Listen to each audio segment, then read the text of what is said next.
Alrighty, g'day guys, welcome back to another episode of the Inner City. This is weird for you seeing me do this in person, eh? And this is the experience I want. I can see it in your eyes. Oh mate, I'm passion. I'm hungry, baby. I'm hungry.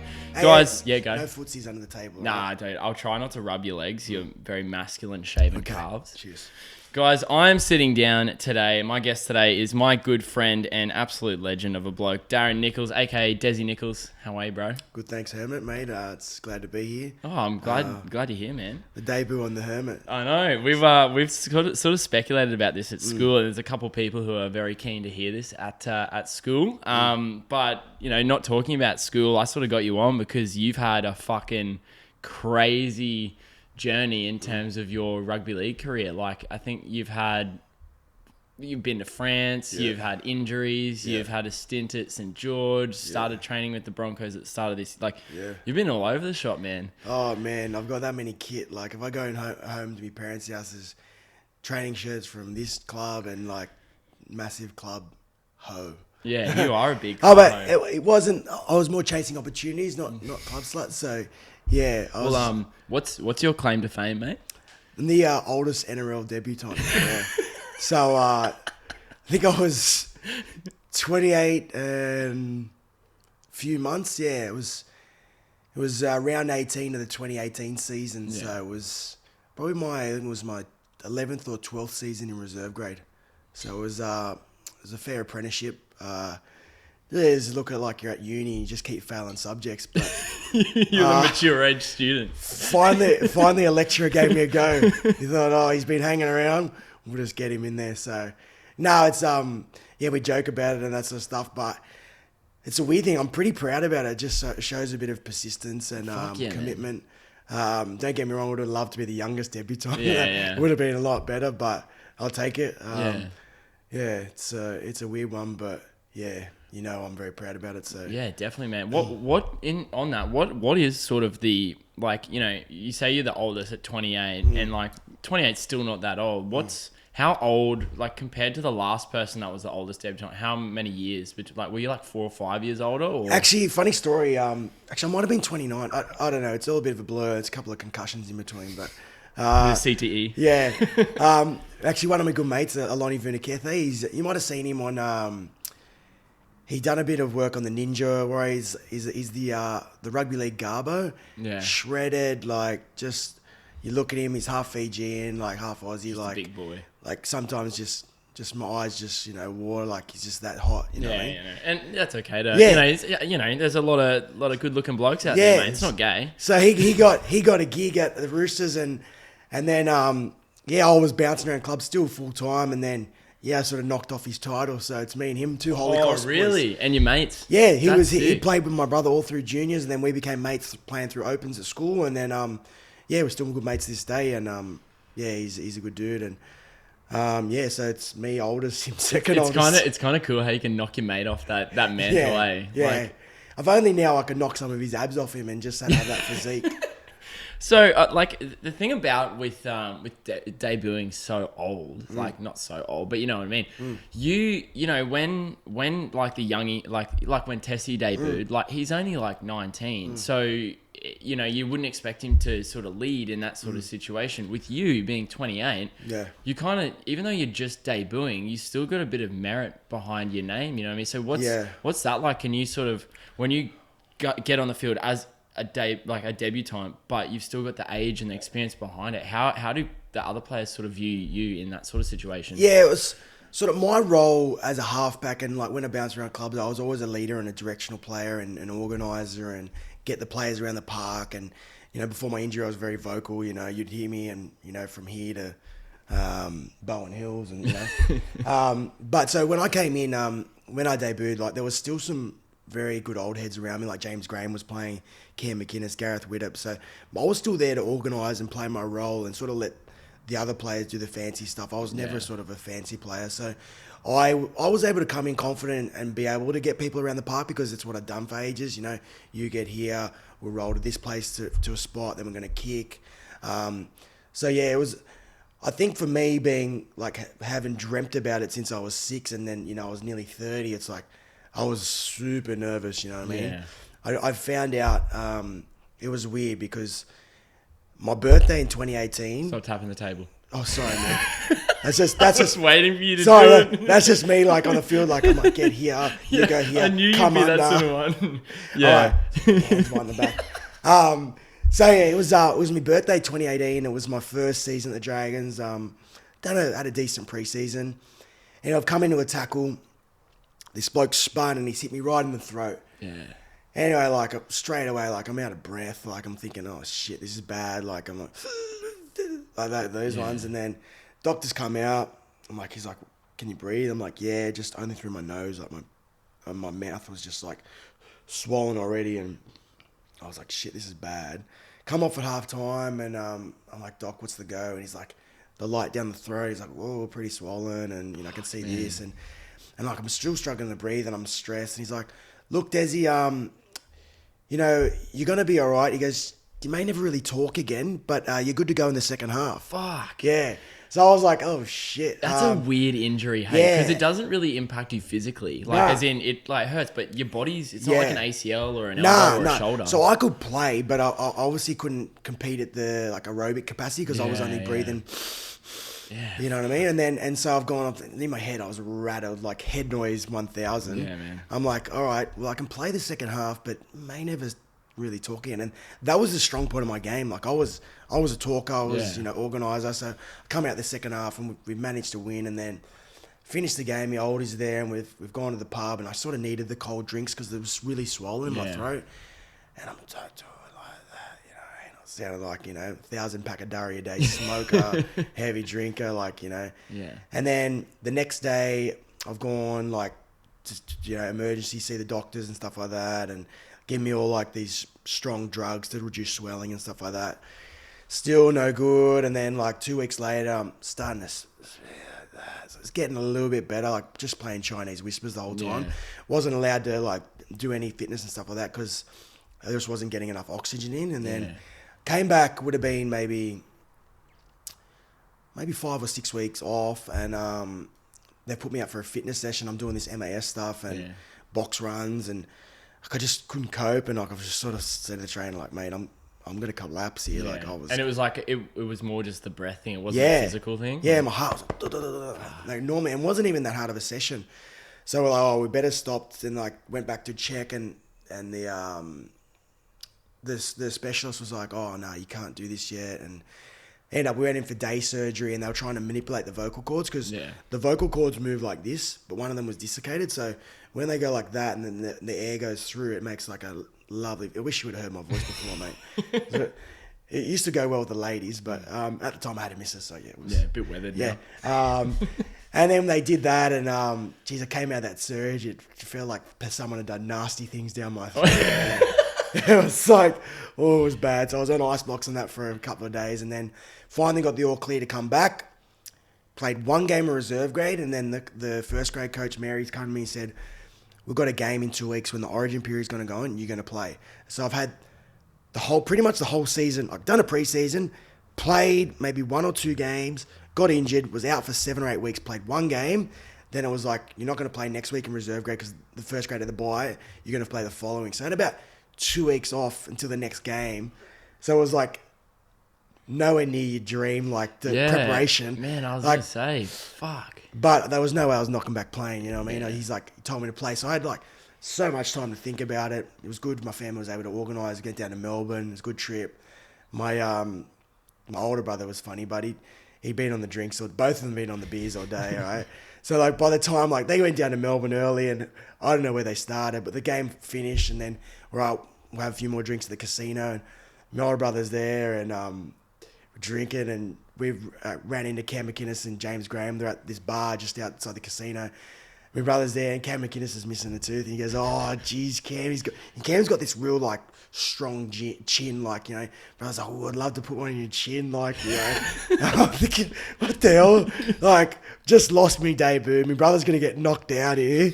But it was a super funny night, great weekend, great experience, and then didn't play all that next year, and then the coach gave me an opportunity to play 2 games the following year, and just going into those games, I just felt so much more comfortable. Like I had nothing to lose. Yeah. Like going in the first game, I was like, oh man, like I'm gonna stuff up and just mindset stuff. Yeah.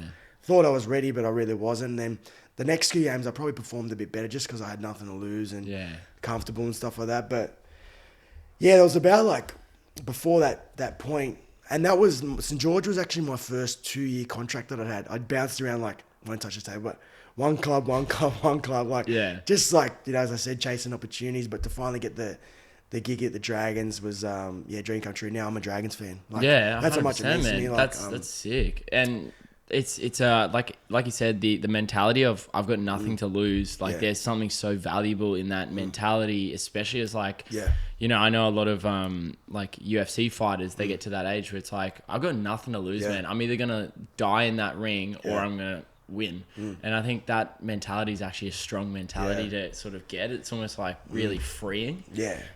Like coming through, like I wasn't like I wasn't a star or anything, but I was decent enough. Like came through, and it's called Colts up in Queensland. But I was playing for the Tigers. It was the Toyota Cup back then, and missed out on round 1 for the under-20s competition. It was the big thing, like Toyota Cup, and it was on TV. And so all their best juniors, if you were like 17, 18, 19 or 20, you played in Toyota Cup. But I missed out on round 1, and I've actually played reserve grade, the New South Wales Cup. So it was like me, this little kid, weak as, playing reserve grade against men, like just got battered. Like I remember kicking down, first kick of the game, like keen as, and I've just kicked long, and the winger, I think it might have been Akila Uarte playing back there, I'm not too sure. And I thought, like, he did grab the ball and he sort of run around. I could maybe do a leg tackle. Yeah. He just made a beeline straight for me. I thought, I'm in this kick chase by myself. I've just gone tackle. He's ran straight over me. Couldn't feel my shoulder for the rest of the game. But, it just shows you, like, my thing was, I'm in reserve grade or I'm playing Toyota Cup. First grade's not going to be that far off. Yeah. Spent those 2 years at the Tigers. 1 year after at reserve grade.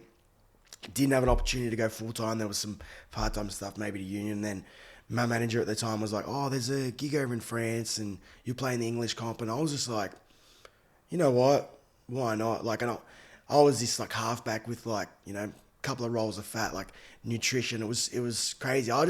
My mind at the time was like, train hard, doesn't really matter what you eat. Yeah. Like I was having, the old rum and cokes and, pizza all the time, KFC on the way home from training and stuff like that. Dude, and it's so, as like a young bloke too, when you're just like, like your metabolism's so quick, like you don't feel it, but yeah, I know, it's like...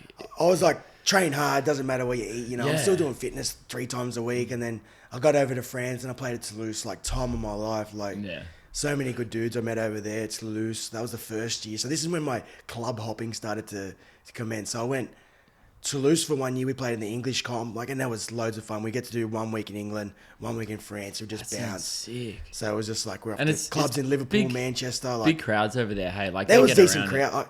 I remember one game. My parents came over and we were playing Featherston. We got knocked off 90-10, and I scored 2 tries that day. Kicked 1 goal. I remember racing around. Wait, 92 tries, 1. So you scored the. I scored the only points, right? And we got absolutely dusted. No, it was the biggest loss I ever had. It was at Featherstone. Like, it's the arse end of England. Sorry to people that are from Featherstone. I've come around to score, and there's just people, I won't say it, like abusing me. Nicholls, back to Australia. You don't have to. You can say fuck. Oh, fuck off, back to Australia, you fucking convict, test tube baby. Like, your mum's there. And I'm just like, put the ball down. I'm like, man, like these fans are ruthless. Like, dude. Can you imagine Australia? Like, if a fan saying that, like your team's up, like for example, no one's going to win 90-10 now in the NRL, but it's like 50-10. Someone's like abusing someone. Man. My parents were there, and like old man's fired up. And then after the game, but they were cool. They're like, look, you just got to keep your head up. You scored 2 tries. You had a crack. And I was like, oh man, these Pommy fans are ruthless. Bro, it's the same because you're dealing with the same sort of dudes that watch the EPL, man, and they don't give a fuck about what they say to you. Like they don't care if you're black, white, gay, straight, Asian. They don't give a fuck, man. They will shred you for anything, man. Funny is that the Frenchies, when they used to get over to England, like we go out to the clubs and like they're like, oh baby, you want a French kiss? Like, and these Pommy guys would be like, no. So we'd have a few Aussie boys and they'd be like, you guys Australian? We'd be like, on, you know what I mean? Like, Yeah. When you played in France, was it sort of like a dynamic of they were all French players, or was it a lot of call-ins from a whole bunch of different areas? Yeah, so there was probably 90% Frenchies, and then we maybe had 5 in the team, but injuries. So sometimes it might be you and 2 other Aussies who are sort of need to be the sort of standout sort of thing. Yeah. But yeah, I'd met the Aussie blokes that I play with over there, still mates with, and then from Toulouse that year, after that I bounced to Avignon, which is also South of France, beautiful places. I think it's the only place where the popes lived outside of Rome. Fun fact. Yeah, that is fun. Great wine, good you people. You love your wine now. now, I love a mate. good red. Fucking Before hell. I went over there, I never drank coffee and I never drank wine. Now I love the two. Yeah. So, you just got to have a crack at some things. And so the first, when I was in Toulouse, I was like, we did some French lessons, but it was like, take the piss, you know what I mean? Yeah. Because the coach actually spoke English. So I was like, There's no point. like speaking in French, and he's like, boys, you need to go to the post to run this play. And we were like, sweet. Then when I got to Avignon, the coach was like, I'm going to speak these sessions in French. I was like, oh, shit. So we actually started to learn that we'd go over like Thursday night, we'd head into town, like either have a coffee or like, some rosé with the boys, and like they'd just Rosé with the boys. Rosé with the boys. Yeah. So like we'd do that and they'd help us out, like a good crew at Avignon. Like, so my French actually started to get a bit better. Like, and then, after games, I'd be, a couple of wines deep and some beers and, throwing a bit of French chat at the birds. With a little bit of success. Yeah, a little bit. I won't go into the details there, but the strike rate was not bad. Probably better than my goal kicking average. But then that French comp, like, it's a whole different kettle of fish. First kick of that game, we were playing Carcassonne at home. And the Avignon pitch was an AstroTurf pitch, so... Why do they do that for rugby games, man? I don't understand. If you got a graze, it's there all year. I played in Bulleen in the Nike Cup, and man, I went in for it because like I'm notorious for slide tackling, and mate, I went in and just carved my leg the fuck up. I could only imagine what the fuck you guys go through. Oh man, like that's why I would sometimes play in the dinner suit and just pass, and then take off. So kick this ball down. It was a bit of a rivalry game against Carcassonne. Tackled this bloke, got up on top of him, just giving him a little bit of a facial massage. He's got up, he's gone, spat in my face. Fuck. And like for a second I was a bit rattled, and I just grabbed him and it's just on, like just punching on. What's their view on like fights? They don't give a fuck. Bro, I wish I could show you the photo. I got one on my Facebook. Like from that year, the Colts game was on. This bloke's ran in with a flying kick. Fuck. Yeah, it's like proper like Bruce Lee, like people just throwing kicks.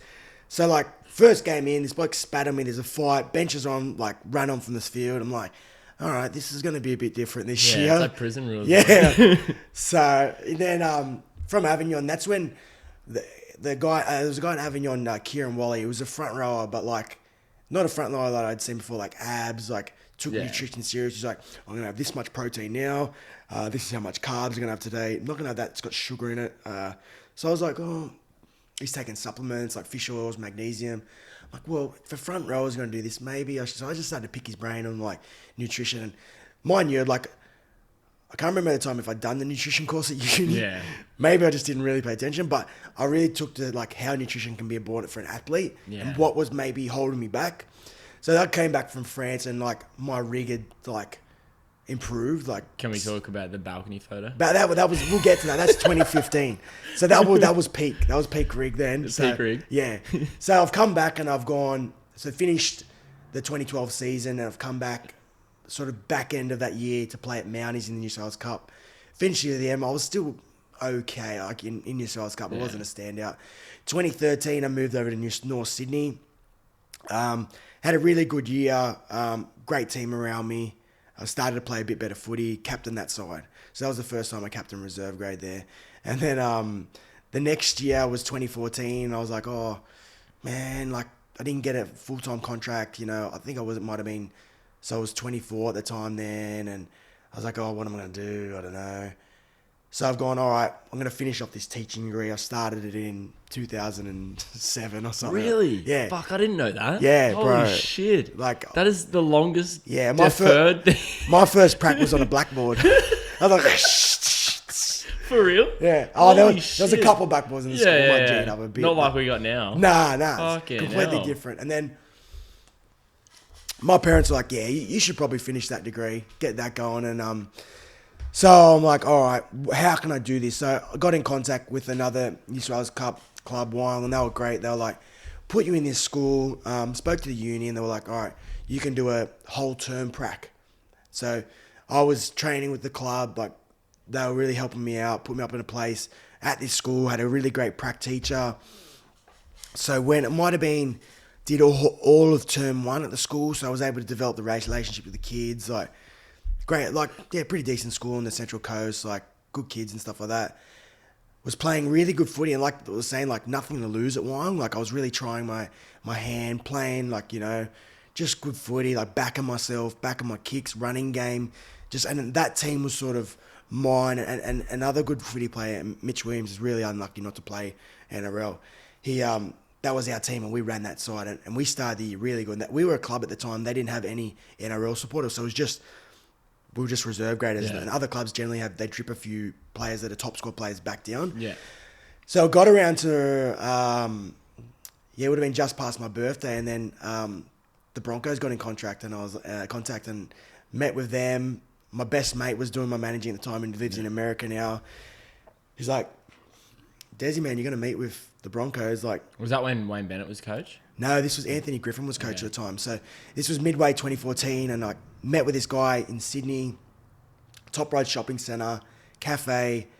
Mate wasn't a registered manager, so I had to go to the library to get the JP to sign it. Like it's super cool. I remember like, wow, like this is my first NRL contract. Wyong were good. Released me, went up to the Broncos mid-season, and then like to transition from like reserve, I was just so off the pace in terms of like fitness, strength, wrestle technique. So I've come in there 2014, and it was around Origin time that year, and like the Hooks called me up into the office, and he's like, mate, you know, you're a chance of playing if, you know, Honey plays first grade. So I was thinking, oh, how good is this? It's come like, I've been training for a little bit, and like I'm going to play. But anyway, like he didn't end up playing Origin, and spent that year. And then Wayne Bennett came in 2015, and so they re-signed me for 2015. And we did this army camp that preseason, and like I battled through that. Like, not a strong dude, mentally strong, physically not the best. Yeah, sort of all for show. Got the arms, but that's about it. So we've done this. Got the rig, but no work. We've done this army camp, and oh man, it was some of the worst days ever. Just carrying people, carrying heaps of different shit, like mind game stuff, like how to solve problems under fatigue, and you got a notepad and you're writing down who's the strongest, who's the weakest, who's letting you down. And we didn't get to eat for like a couple of days. That's a confronting exercise. And we're like that tired, and like it's 2 days in, and Wayne will tap you on the shoulder and like, Dezy, mate, you're going well. Give you like a little Allen's lolly snake, and you're like, thanks, Wayne. So weird. The next day it's like, you're doing well. Give you like a Mars bar, and you're like, fuck. I remember we trained like all day, all night. And it's like buds. Yeah, and we're like dinner's served, boys. Everyone like sort of gets down there. They're like, you got to share a tin can of spaghetti each. And tin spaghetti had never tasted so good. I was like, no, we did some funny exercises there. Like they had us, you know, the big Gatorade tubs, and like we were splitting the teams of about 6 or 7, and they're like, all right, guys, you've got to dig the ground with your spoons and bury this Gatorade tub. We're like, oh, fucking, you're there. And I'm like, we're digging with these spoons, getting nowhere. It's taking hours. So we've grabbed like the pitchforks from our swag, and we're trying to dig, and then you're digging with your hands, and like the last team to dig it is doing this, and oh my God. And then so we finally, we dug these holes, like everyone's like dirty as, it's 2 a.m. in the morning, like digging these Gatorade tubs, and it's just all to mess with here, and like the midnight. It's all like mental calluses. Yeah, you hear this, bang, bang, bang, bang, you're under attack, everyone up, and it's like, get ready for attack. Like, and you can tell it's just someone playing it off of bloody UE Boom. How good would it be to be one of the army dudes that gets to fuck with the Broncos? Man. Could you imagine that? Just making like someone like as big as Dave Fafita shit his pants. But they did this exercise. It was sort of like a footy field space, right? And they go, everyone up, get down to the field, get to your positions on the field. And this army sergeants come around. So like if, you know, your centers are standing on the sideline and your front rowers are at the back ready to take kickoff, and I'm there ready to catch it. I'm next to Anthony Milford. The sergeant come around and he goes, all right, whose fucking position's this? And I go, mate, it's his position. I'm on about a fucking 10th of what he's on. He goes, well, get off the field, you fucking coward. So, man, I was like, all right. And I was like, man, I was just answering the question honestly. It was legit his position. Like, there's no way I'm starting in front of Anthony Milford. So there I was, off to the sideline. You got to do penalties on the sideline. But, yeah, those sort of stuff, like, they're good for the team, but I just, didn't want to do that again. Yeah, no, man, it's hectic, like, doing those, like, and because the thing about it too is, like, you can't whinge because you're on money. You're like, I'm getting paid to be here, so I can't whinge. Yeah. And, like, I could imagine they just try and break you. Yeah. Like, they just want to see who's the weakest. Oh, there was, like, one of the army dudes, like, he thought Jack Reed called him something. I can't remember the word. It was some word that no one ever says.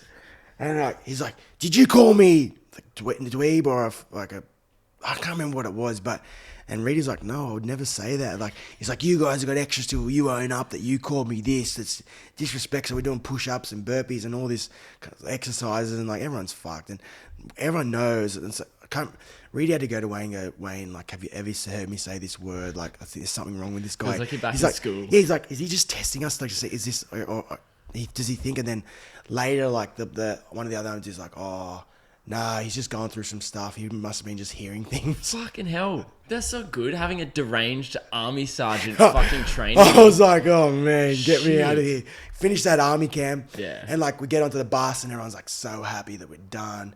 Then there's essies of, like, beers, like, bottles of Coke, chocolates. Everyone's like, we've just been malnourished. Yeah, like, man. I'm like, chocolate, chips, beers, stop at Yatla Pies. Like, we get back to the Bronx headquarters. I'm feeling so sick. I've just eaten all this shit food after having nothing. But, yeah, that was another one that crazy. And then 2015, I was halfway through the season. I was at North Devils. I was going all right, playing all right. And then Adam Reynolds got injured at the Bunnies and, like, got a call from the Bunnies. And they're like, we want you to come now. There's an opportunity to play in the halves now. And I was like, oh, fuck. So it went to Wayne. Wayne was really good. He's like, mate, if you want to leave, that's up to you. We love you here. You're great for, club culture, and everyone loves you around. Because if something doesn't happen, we'd love to have you back. Sort of thing. So I went down to South and played a couple of games, and then I played one game, and then they picked me in the New South Wales Residents, and we played against Queensland, and played okay that game. Defence was really shit. Like, had a few ineffective tackles, might have missed a few. Came back, Michael Guy's like, Dezy, mate, your defence isn't up to it.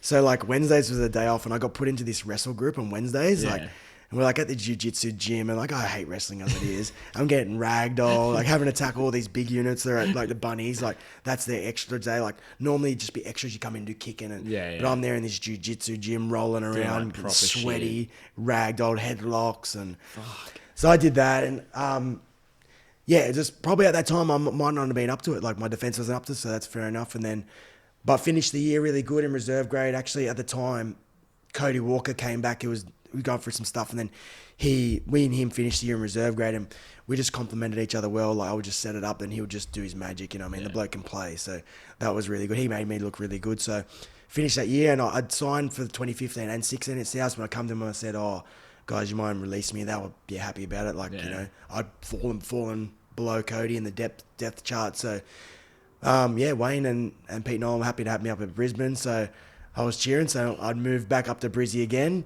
They put me with Redcliffe this time, and played. 2015 I played the Auckland Nines, and that was like, that meant the world to me to play in the Nines competition. It's a fun comp too. Oh man, like it's probably not my go because I'm not the fastest bloke. That's probably what's let me down in footy, not being that sort of top speed athlete. Yeah.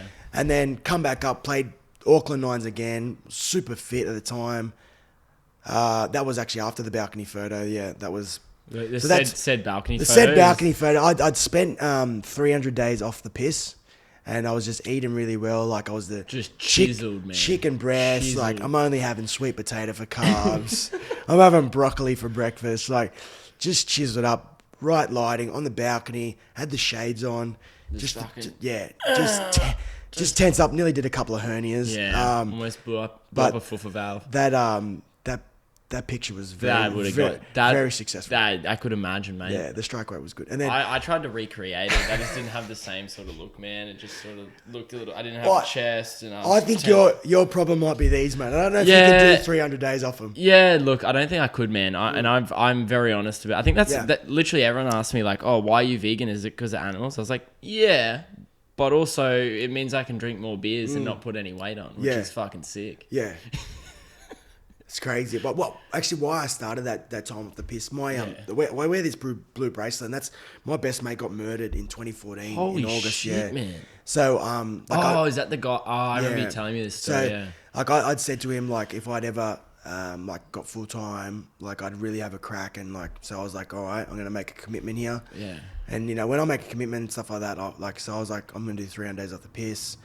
Help my footy, I was able to change my body shape and stuff like that. It's amazing how just taking away one thing, that one thing. Dude, and at the time as well, I was, I could have went down the way of like, all right, my mate's died, I'm going to drink. And, from drinking goes to drugs. But I was like, no, I'm going to stay off the piss. Because I didn't have much support network up in Brisbane. I'd moved up there and I was sort of by myself. And then later on I moved in with a good mate, Steve Rooney, and we were living at Bowen Hills. Actually, that was a really good spot. That's where the photo was taken. So anyway, did he take it for you? I think he might have. And the boys. I was like, shout out Runes, great photo, great skills. Might have actually been his missus. Might have taken that. Dude, it looks like the angle that it's on looks like it's had female. Yeah, it might have been a group female approach. They were like, "Is this good?" And I was like, "Oh, because usually when guys take photos of each other, they're fucking garbage. Yeah, like when Kia takes photos of me, man, they're fucking. Yeah. And polish his turd face right up. You knew that. There's been actually a bit of chat. You've been on Photoshop recently with a couple of your photos. Mate, I have. Mate, my stories are all fucking filters, man. Make sure you filter me out, baby. Mate, if you see my blue eyes in those filters. Oh, yes. Sparkly. Baby. Make the knees go weak. Oh, dude. But so I always keep a hat on because my forehead's too big. All the fucking time, bro. I never take proper a story. Shade. It's literally like 11:30 at night. I'm taking a story. I got a hat on inside. Is this guy okay? Man, I fucking feel like an idiot, eh? Shit. So with the bracelet and stuff, is there like an organization that was kind of built around that? No, it was just like a thing. Yeah, his missus and a couple of friends, and it was fucked up, man. Yeah, man, I can imagine. Yeah, he had 2 kids, and he was best man, but he was sort of like, an older brother to me because he was more mature than me and stuff like that. But Did he play footy? He did. He played footy, but he just sort of didn't go on. And then did it sort of give you like a drive that you're like, I want to do this for him now? Man, so many conditioning sessions and army camps and stuff like that when I wanted to quit, and I was like, fuck, man, I'm still living, breathing, you know what I mean? Why should I give up, you know what I mean? Yeah, man, that's fine. So, oh, man, so many times I'll be, ready to go on, a 200s or, 100-meter sprints and fitness and just, look down. I'm like, keep going. Yeah. So that was, at Ready 2016, playing good footy, but just didn't get opportunity. There was no one, the halves just didn't get injured. Yeah. I was 18th man a couple of times. There was a couple of injury scares where I might have got to play and trained up until the last captain's run. Then Milf was sweet to play, so I was like, all right, you're not playing. Then, I thought maybe this might be the end. I might, start teaching. I really just had to get my rego done, you know what I mean? The teacher mate was helping me out, and then Panthers, Anthony Griffin, who first had me at the Broncos, he was at Panthers and called me up. He's like, Dezy's an opportunity in the top squad. We need someone. We've got a really good bunch of youngsters that are coming through. They just need a bit of guidance, get them around the park, teach them how to be professional, really run that reserve grade team. And if something happens, you get opportunity. I was like, Penrith it is, another club, baby. Let's go. That's so out to the Riff. Cold mornings, hot days, really. We trained super hard. So played in the Auckland Nines again with the Panthers. So that was a thrill. We got to the grand final against the Roosters. We scored near the bell. I had the drop kick to win it. Or draw maybe. Missed it. Choke. But good times. That was a good trip. And then that year at Penrith, I had some ups and downs that year and was playing good, playing okay. And I'd sort of maybe towards that year when a few other people got a gig in front of me, I was, starting to get on the beers a bit more and stuff like that. But then I really sort of sharpened up towards the back end of the year. I was like, I'll give it another crack. I was 27, 28. And then I was like, let's knuckle down. And we had a really good side, like Viliami Kickout, Jerome Lawai, Sione Katoa, Corey Waddell, like just heaps of guys. Yeah. And so many more like that are just genuine NRL players now. Yeah. And I was just there, just pretty much, just getting the orchestra around the field. Yeah, it's funny that like you have those caliber of players, Yeah. and you were kind of the one like. Yeah, they just weren't ready for first grade yet. But like towards the end of that year, Viliami Kickout was a different beast, man. Like he's the one that plays for the Roosters. No, he's the one that's at Panthers. Okay. He's got the Odell Beckham haircut now. So he's huge, man. He against the Knights last week. He was on fire, man. He was on fire. Yeah, because he was. He's a beast, man. Yeah, because he sticks out like dog's balls now with that haircut, bro. He's like 7'3". Yeah, man, he's giant. And so we finished that year. We won the New South Wales Cup. Then we played in the national final. So the winner of New South Wales Cup plays Queensland Cup, and the PNG team won that game. And then we played them and we dusted them, bro. Yeah. It was that so the game before the NRL Grand Final, and we just give them an absolute bath. You know what I mean? So then from there, I met with the Dragons. Called me up and they're like, same thing. We've got some youngsters. Can you get them around? Blah blah blah. I met with them. Met with Sharks. And came back, Dragons like a 1 year deal, and then came back, they're like, all right, 2 year deal. I was like, 2 year deal? I'm 20, you know what I mean? Yeah. 29, I'll be turning 29 in 2018, 30, and they're going to give me a 2 year deal. I haven't played first grade yet. Yeah, why the fuck not, man? So then I was off to the Gong, great crew of blokes there. And then, I think it was, I can't remember what round, but it was July. There's a 29-year-old played NRL, so just bounced around. And what I really like, I'm thankful for is how many different coaches like I got to like experience and like they brought this in my game. That's their expertise. Like Wayne's such a people person. Like he was able to, which I find so funny because he never talks. Nah, but he's super caring, man. I've heard super that from caring. so many people. Yeah. Then other coaches teach you discipline, or they might teach you some attacking structure. I just feel like I was able. You're like a sponge. Yeah, they were just able to get me there, and I just finally got me there, and like now and I've been able to meet so many good people in rugby league. Like I was just gonna say that the people that you've played with, holy fuck, man! Like you've played with so many players that are like at like a huge level now. Yeah. Like it's crazy, and even like the fact that you were asked to come in to like take care of the young ones, like it's. I wonder how many players like. Because I noticed that one big thing that I could probably take out of the Broncos game the other night is how valuable having an older player that knows his way around, whether they've played heaps of NRL games or just heaps of games in general, how important that is, because some players just look lost, eh? Yeah, steady the ship, eh? Yeah, that's it, man. That's fucking wild, man. I didn't realize that the injury was so... it was only recent, man. Yeah. It was my birthday when I was turning 29. Shit. 29th birthday, and I was like... Like I said, my game, like I was vocal as, like, and now well, you'd have to be as an older player. Yeah. So I, ordering people around. Yeah. So then that drove me in to use more like hand gestures, and I was pushing and pulling players and stuff like that. But I got to a stage and I was like, well, I'm at the back end of my career. Like I realized like after this Dragons deal, like there might be some clubs interested in me, but like I still hadn't started teaching yet. It's like, I'm not going to earn massive money. And it's like, what's the longevity in a contract after 30? Like, is it going to be 1 year, 2 years? Like, are you even going to, is there an injury on the cards? Because like, 30, that's when the injuries start popping up, man. And yeah. So when you like got in that tackle and got injured, and what was sort of the process behind you like recovering? Because like a throat injury. Yeah, like, how the fuck do you just seeing like the specialists doing like some vocal exercises, and like they had me just taking. I think at the time it was Promaz or something like that. Yeah. It was just to reduce the swelling and like trying to regenerate, like get him working again, and then the surgery is just trying to hope that they would like by manipulating they would actually kick back to life, because it's all nerves and stuff like that. But yeah, to no success. And then starting to think, well, geez, if I'm out in a packed playground, like, can I yell? Like, my voice is going to be sore at the end of the day. But it's actually been all right. And Yeah, I've never really seen you struggle at school. yeah, with the it's a weird, like, thing. and when I yell, it's like, kids are like, whoa. Yeah, I was going to say, it sounds like you're fucking pissed off. Like, even when you're not pissed off, it just sounds like you're mad. Yeah. It's fucking great. Yeah. And I don't really get mad that often, but maybe it's a good thing. They think, oh, shit, Mr. Nicholls is a bit of a fucking... Oh, mate, I get it. Everyone's like, oh, yeah, Mr. Josh is cool, except when you piss him off. And then he's not very cool. Loses then it. He's a bit of a dickhead.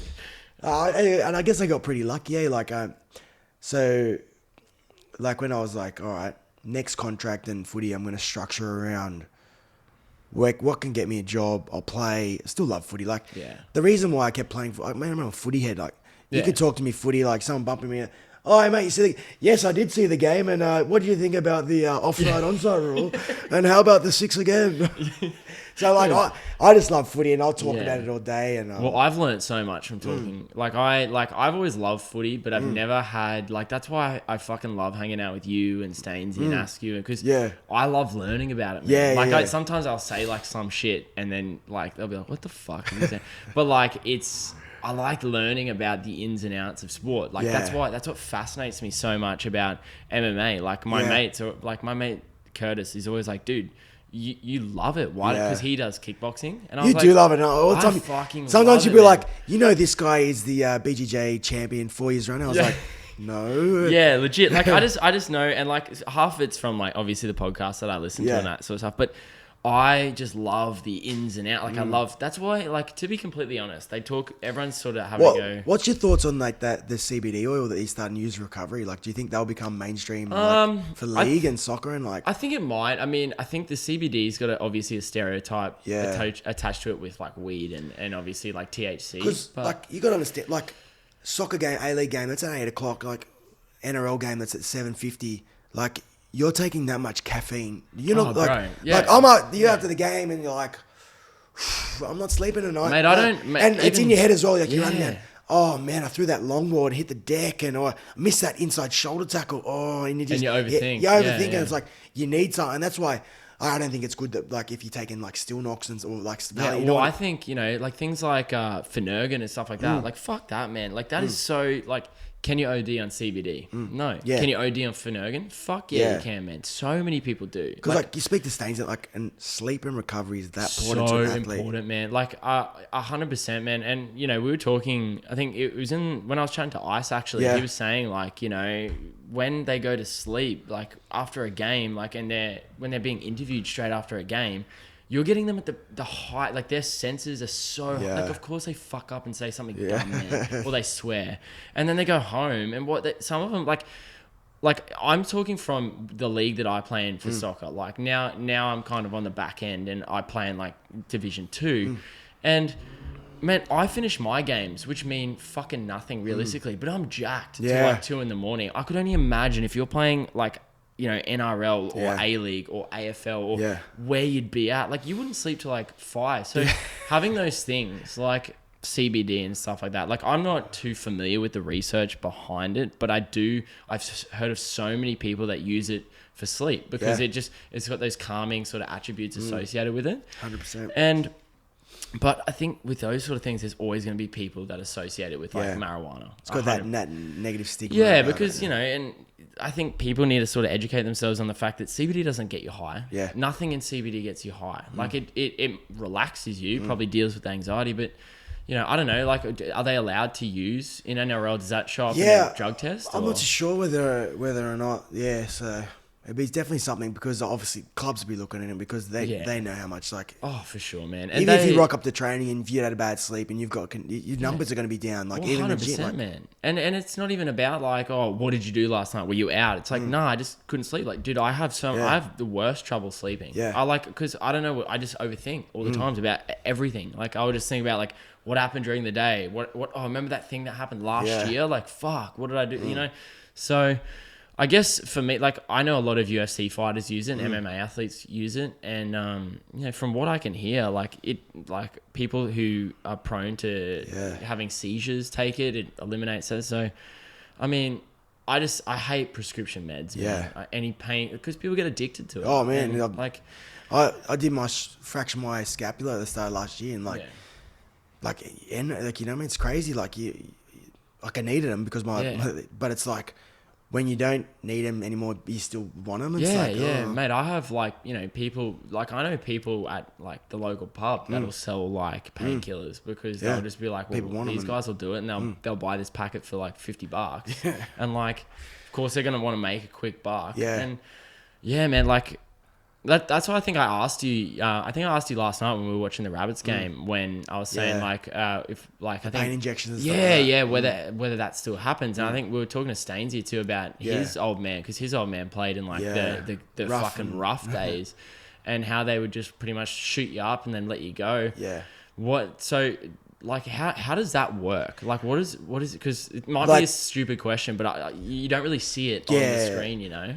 Well, I was pretty lucky that I was never had to like during a game get a shot. But like if you get a cortisone and stuff like that, it's like planned through the week. It's like, all right, you can play, but you might need to get an injection in the ribs or your ankle or whatever, and then it'll reduce the pain and you can get through it and stuff like that. So I've never had to have my mid game, but it's always planned and like man, like every doctor that I've had in footy has been pretty onto it. Yeah, man. they'd have like, to be so switched on there. Like, I could imagine that would be such a high stress job. Oh, yeah. Because I noticed last night, like we noticed like Addo copped a real early knock to the ribs, and then came out second half and looked like he scored that try. Yeah, and he looked like he was fucking fine. Yeah. So you're like, what the fuck did they do to him? Like, Yeah. Did they just replace his fucking rib cage with machines or some shit? It's crazy, eh? Yeah. But yeah, it probably like moves on like, and then so I was. Like I said, I was like at the end of the thing and I met with a few other clubs and I was just like, you know what? And then I spoke to South Logan and John Buchanan and he got me up here a few times and showed me to Marsden and then I was speaking to Matt Hardigan, like just explaining what a great school and like it's a footy school. And I was like, I was really like dreading missing, all right, you're going to work. Yeah, you got the best of both words, man. But like that whole thing, like you rock into footy training, you got a coffee, banter with the mates, you're putting shit on each other, like it's just jokes from the day. Yeah. You got to work hard for a bit. Pre-season's fucked, whatever. But once you get in that season, it's like you know what you're doing. Training will go for this amount of time. Yeah. You might do this much fitness, and you got weights, bit of wrestle. You see your mates, there's banter, like you're doing what you love. And I was like, it was stressful for me. I was like, man, like how is this gonna go for me? Like, am I gonna cope like with just not doing that and like actually having to rock up and teach? And I was like, oh my God, like I said, I hadn't done it since 2014. My last prac was 2014. I was like, it's a different how am I gonna go in this classroom with Yeah. kids? Hardy was like, don't worry, Dezy, you'll kill it. Mate, like you're gonna be sweet. He says most of your classes will be footy. They'll love you. Like you know what to do. Any dramas, like the staff's sweet. And then I went on the PD with them down in Melbourne. Like met the gang, and it's like, this is sick. It's like, a what good a crew. man. It's like I say, people ask me, you know, if ever this took off, would I quit? I don't think I would, man. Yeah. I love it too much. Best of both worlds. And everyone sort of, you get that like sort of stigma around being a PE teacher, and everyone's like, oh, like, you know, you just go there and do the bare minimum. And it's like, that's the stereotype. And I play into that stereotype, and I think we all play into that stereotype, but I think the amount of work that we do, like as sort of excellence teachers or just teachers in general, it's fucked, man. You give up so much of your time, like, but the thing is, when people say like, oh, like, is it worth it? Like giving up fucking oath, man. Like, there's a reason why we all get there at 7 a.m. Like 7 a.m. Because like if I see the commitment in the kids, I'm gonna give them everything. Because if they want, like, what can I give them? Like, can I give them extra hours, extra training? As long as it's not gonna burn me out. I'll put in, like, you know what I mean. Like, so I always had a thing like, if you don't sacrifice what you want becomes a sacrifice. That's why it was some preseasons are like, all right, I'm off the beers.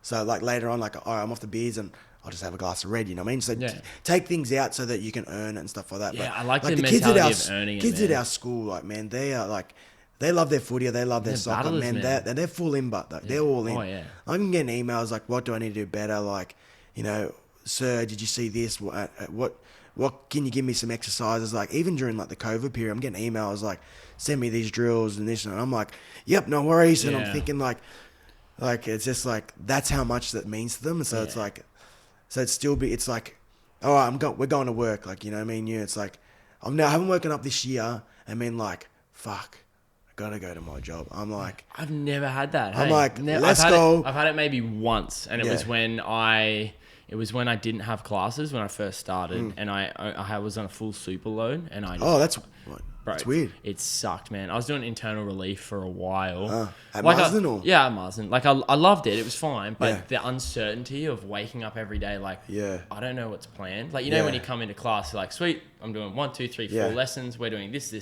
this in the lessons, and that's it. Yeah. Like it's you go in, you have a plan, you attack the plan, you leave, you feel good. Yeah. Whereas on that load for me, I woke up, I was like, I don't know what I'm gonna do. Fuck, man, this happens every Saturday. Literally just people. Yeah. Anyway. But yeah, and I didn't like the uncertainty of it. Like I like coming in with a plan. Like, Yeah. you know what I mean? And I think having that now is like, you wake up every day. It's like, not only that, you're like, I get to see my mates. Yeah. And I get to talk shit with my mates. Yeah. Get to go train like the kids who like they fucking love it. Yeah. Like, and they're so passionate. And then, you know, you'll have a breakthrough in class where a kid will understand a concept that who's like, you know, like I teach half of your young boys and seeing them like work hard on academics, but me being able to support them in academics whilst also being a coach is so fucking sick, man. Yeah. It's the best job. Yeah. Like, and I mean, super like lucky. Like, I'm in the engine room. Shout out to the engine room boys. Like we got like, and I go to school with Stainsy. So if I'm in, like, he picks me up, and I'm like, we're just talking the whole time, talking footy, talking school, like. And you know, it's Stainsy, he's pretty smart. Mate, man. he's so I'm like asking him questions. He's like, no, this is how you do it. He's a mad genius. Yeah, and I'm like, oh, what happens if he's like, and this is what you do here. I'm like, yep. Yeah, dude. Like he's pretty much like he's been super helpful. Then we got Chet's like the veteran man. Like, what doesn't he know? Where hasn't he been? Like, so, and then Mitch Yaski, you know, we can just put shit on him. Burn his lawn. So yeah, like that's what I've been like. Imagine if I was just started a school in Sydney and like I didn't know anyone else and like what didn't offer me support on like curriculum help or you couldn't coach footy, like that would be shit, man. So I've been super lucky, like in terms of that way. Like, yeah, I think everyone in our staff room is approachable. Like if you got problems, like just the school is just overall for us especially like it's and the opportunities we obviously get with coaching PDs and stuff like that, and then you learn from each other. Like, man.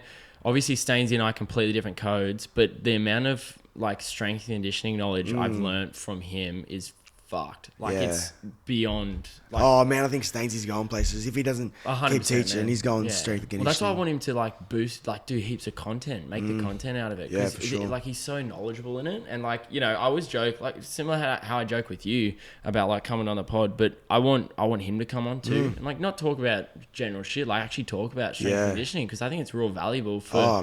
Like you think about it, man. How many coaches are out there? Yeah. Fucking thousands, man. And any sort of information is valuable. Whether it's like your story, talking about where you've come from, your experience, whether it's, you know, like Danny talking about going from playing in England to playing on the verge of A-League to coaching now. Yeah. Like, I just feel like everyone that we've got has had such an awesome past in the sport that they're in. Yeah. And like whatever sport it is, like it's so cool to bounce off each other. And I think we're super lucky for Yeah, that. it's a crazy good And network. even like our cross sort of, you know, program competitions, like you and me doing the bomb competition, and then we're going to do some That was a dark day for me, That by was the a way. very dark day for you. But, you underestimated the fuck out of my catching ability, boy. Yeah, I said, I got to give it to you. Very talented. Well, you know, mate, I can pull it out. I just look like I'm going to burn that footage, by the way. Oh, fuck oath. That's got to be gone. No, you know what I would burn? I'd burn the fact that you missed two. The disappointing thing for me was when you didn't hit the grid twice. Yeah, well,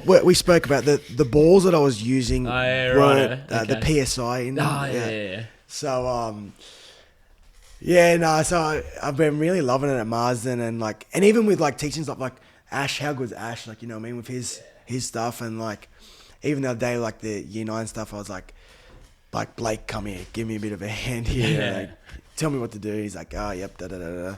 Yeah. So I haven't, touch wood, I haven't had a bad class yet, but you know, it'll happen. I'm not going to lie, I got 2 footy classes in a row. That's so good, man. So, you know, you've obviously, you haven't actually finished up playing for good, have you? So you've signed a deal with... Yeah, so I was at South Logan this year and it was Obviously going to be my COVID. first year in a while, sort of balancing the two with teaching and playing and stuff like that. And, you know, one game in, I was going to skip room this year and sort of just, we lost that game. Fuck. Yeah. Fuck. So yeah, like next year, I want to play. I love footy, but I'm really enjoying coaching. So just got to sort of weigh up what I want to do there. Yeah. Like I know I could still play at that level, you know, comfortably and stuff like that. But yeah, really enjoying coaching. But yeah, like the Q Cup's a good comp. Like each team has their fans, and like they love the club and good people involved at South. I get along well with JB, so we have a good relationship. So not too sure what next season, what I'm going to do next season, but just sort of spend the time now that I'm just focusing on school, like teaching. You know what I mean? To really nail that. And it's a tough sort of situation when you still got the desire to play, but you also have the desire to coach. See, I feel like even for me, just even though I'm playing like for fun, my desire to play is still so high, and it's hard to do both. Yeah. So like obviously, you know, you'll transition eventually to go, okay, I'm playing less, coaching more, but I guess we're kind of at the same point where it's like I love coaching. Yeah. But I want to focus on me getting better as well. Not saying that you like I'm gonna fucking play whatever, but you want to be the best that you can be in the league that you're in. So we played Stainsy's team on Friday in like a post sort of game in the morning. And like we got the IT kids to come down and film, and like that's sick. I got that footage, and like straight away I was like, I want to cut this footage up, and like I want to show the boys like the plays that we've put in. Yeah, they work, and you get excited for Monday for that. You know what I mean? I was like, I'm like, man, they're the boys gonna love this. Like we're showing like cutting up, this is working, or like even like just fix the little things like in defense, like they're not getting short feet into contact, or you know things that they're doing, like the lines they're running. And I was just like super pumped. I was like, and that's how like supportive the staff is. Yeah, man. I sent an email to Groudon. I was like, hey mate, you reckon we could get the film? He goes, leave it to me. Got an email. And then Nicole was like, 2 kids will be coming down. One's going to film from this side. I was like, good, man. Yeah. It's super awesome. It's so good. It's so good, man. Footage might not be good for Stainsy, but... Did you beat him? Well, it wasn't really a game. Oh, yeah, just training. Yeah, it was a bit of a clinic, but... yeah, those Year 10 boys might be in for some tough sessions this week. Oh, no. But no, it was good.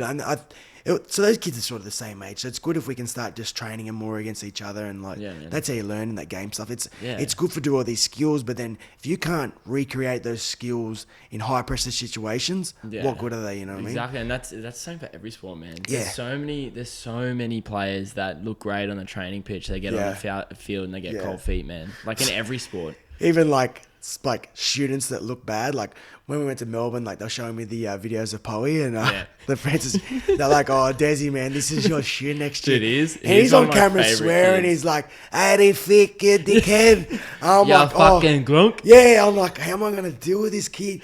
Then I get in the class and he's like up the front. He's like, he's a fucking "Hey, weapon, sir, man. how are you?" Answering questions like lovely student. I'm like, a weapon. That sometimes like looks can be like I thought. Look at his Instagram. And it's like. Oh, jeez. But the thing that he's a smart kid, man. He knows, like, when I chat to him about... Because we have Instagram and stuff like that. We have good chats about social media and what he wants to do with it and all that sort of jazz. And, like, he knows he can differentiate... It's amazing to see from such a young age that he can differentiate, hey, no, this is my character online. Yeah. But this is me in real life. Like, I'm not always... Like, he plays into it a lot. And I asked him, I was like, you know...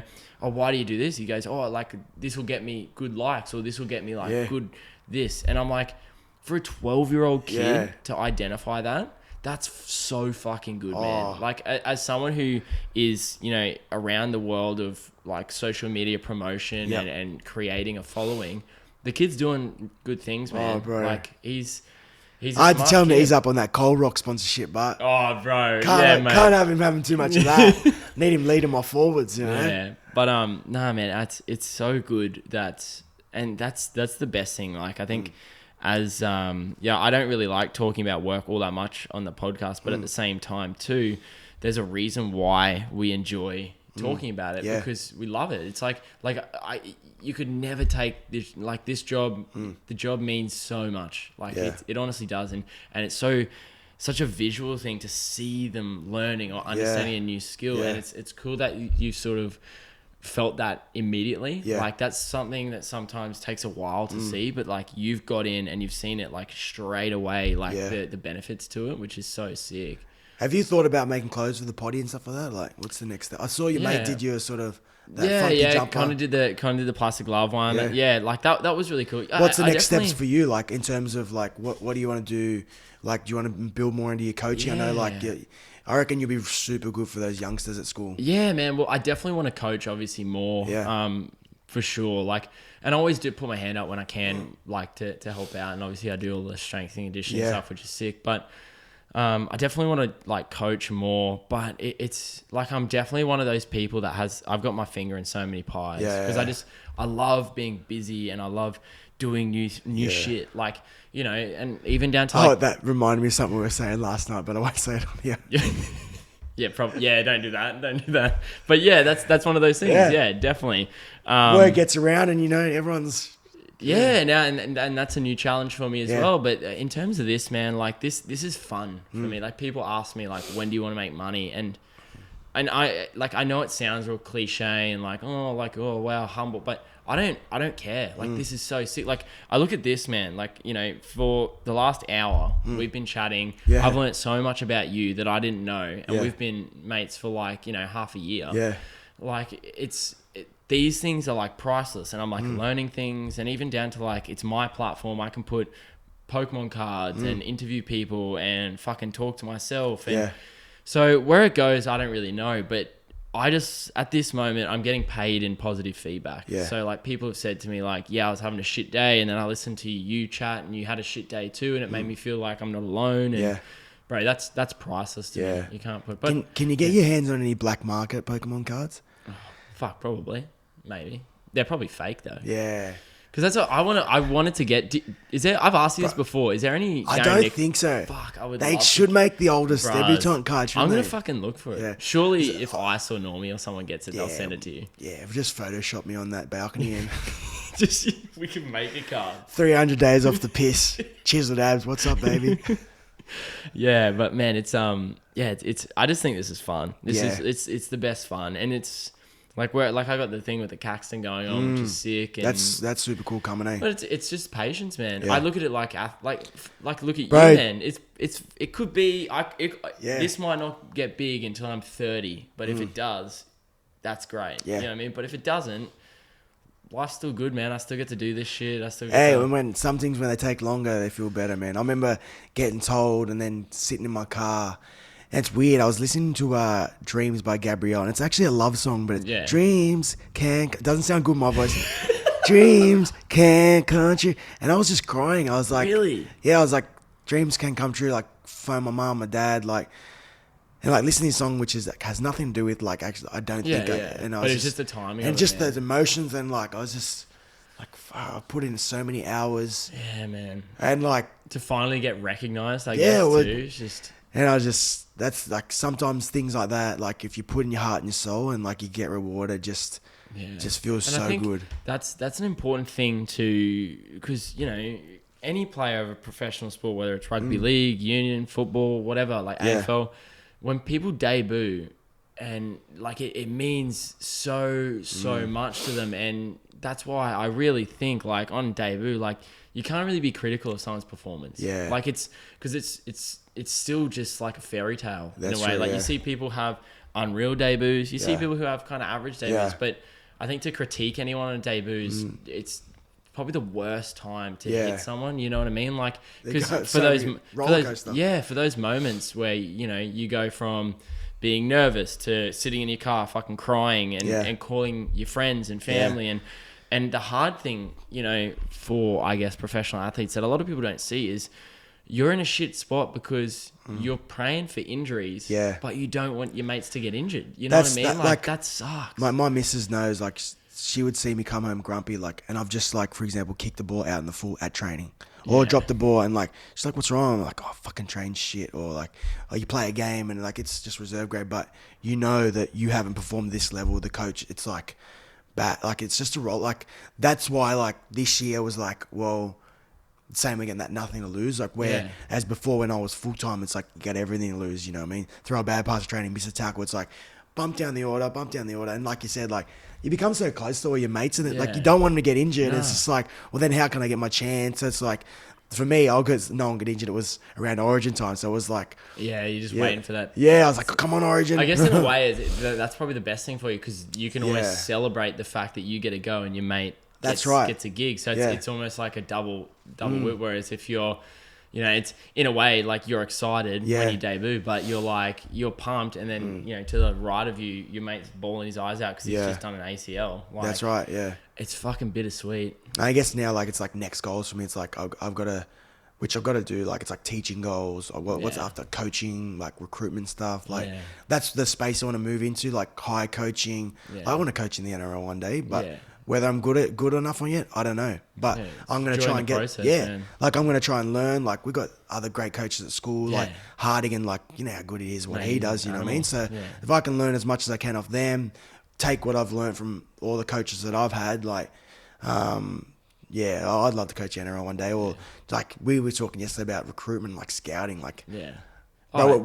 We love massive sports heads. Like, imagine just going around, like, watching games. Paid to go watch games and, like, watch games, take names, talk to people. Fuck, man, talk to people about the sport. Yeah. Like, fuck, that would be... Pros and cons about kids, like... Yeah, that's unreal, that's super cool, yeah. Yeah. Hey, bro, we've been going for an hour and 5 minutes. Fucking... How's that? You did it. Good banter, bros. Good banter. The debut, man. You had your warm-up interview on bloody... Would I be the oldest on the Hermit? Holy shit, you... Just trying to think. You would be the oldest debutant on the Hermit as well. Take that, baby. What number podcast is this? 59, boy. 59, not 60. I was going to wait for 69, but... Oh. My old email was Daz the Man 59, because 69 was taken when I was a youngster. So there's another Daz rolling around with 69. So number 216 at the Dragons and number 59 at the Hermit. Fuck yeah, baby. How good, that's man. a couple of tats coming. Yeah, man. Hey, like, are you... With your social media, I saw you. Are you gonna merge that into a bit of a coaching account? Like, well, I'm coaching 2 kids now. So like when the footy stopped, I was like, all right, what can I like? I was going from Monday, Wednesday, Friday straight after school to training and home at 8:30. Yeah. So I was like, had heaps more time. So I was like, all right, man. I got a message on Facebook, and he was like, mate, I see this stop now. You want to do some extra kicking and some skills coaching and. Yeah, I love it. Why not? Yeah, so if you want, message me. What's your Instagram handle? Non-dairy Desmond. So that was that was a funny one. My good mate, vegan Mitch, Mitch Allgood, is one of the proudest vegans going. Shout out, Mitch Allgood. Shout out and all the vegans, but don't get him started. He'll talk your ear off for hours. Is that one of those ones? So we became like best mates at the Dragons, and he was like, try this, Dezy, try that. And like, I'd come back a bit pudgy to pre-season. I was like, whoa, I've cut out beer before. How about I cut out dairy? Get rid of the milk, the cheese, and that sort of stuff. The nutritionist there didn't like it. She's like, how are you going to get your extra protein from this? And Mitch is like, bro, don't listen to her, Fuck that girl. She's like, you're with me now. I was like, all right. So that, and then we were just joking around one day. And I sent him a message. I go, check out the Insta handle. It was like non-dairy Desmond. He was like, yeah, love it. Fuck, that's good. So non-dairy Desmond, that's me. Non-dairy Desmond. Yeah. That's Des with a D-E-Z. I know that because I went D-E-S and it didn't fucking work, mate. That does not fly. Oh, dude. No, thanks so much for coming on, man. Like I said, I fucking you told me a story about sort of like your lead up to when you're at Marsden at a PD at the start of the year, and I was just like, holy fuck, like this dude's got a story. So I'm just glad you actually we had some time so you could do it, man. It's been sick. Thanks, bros. Fuck yeah. Alrighty, guys, that's the Inner City Hermit podcast. You know what it is. Like, subscribe, do your thing. Go follow me on Instagram at Inner City Hermit, and just be nice to each other. It's a fucking weird time at the moment, man. So just be kind to one another. Have a beer with your mate. Cheers, mate. And yeah, bro. I'll see you on Monday. Beautiful. You.